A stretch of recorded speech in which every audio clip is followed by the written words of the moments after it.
seems like just yesterday, our young hero Thomas came out of that elevator only to discover he was trapped at the Capitol with President Snow for being born divergent. Now he's got to volunteer his tribute one last time to find the death cure. Or something like that.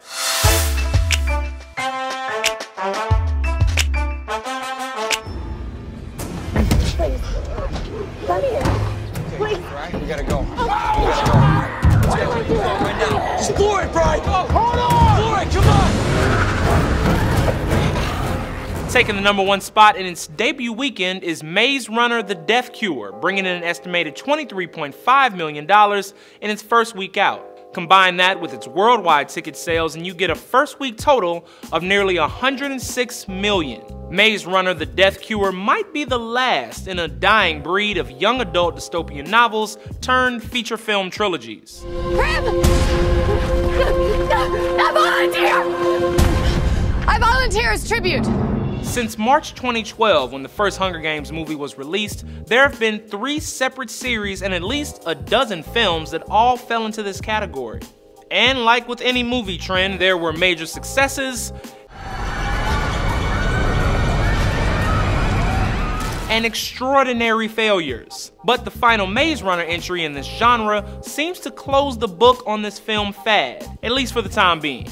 Finally, dropping out of first place this weekend is Jumanji: Welcome to the Jungle, bringing in an estimated $16 million in its 4th week out.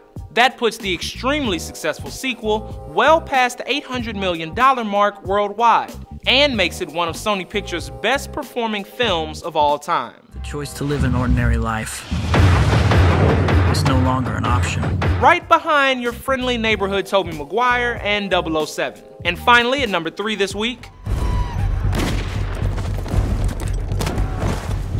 taking the #3 spot this week is Christian Bale's mustache and the movie that comes with it. Hostiles brought in an estimated $10 million in its first week of wide release. This period western hit theaters in limited release back in December, but just expanded across the country this weekend. While this film managed some critical praise, it's been completely passed over this award season, with some calling its shutout from the Oscars a snub. As for next week, remember, studio bigwigs, there's no better backdrop for a horror movie than a young child creepily singing old songs.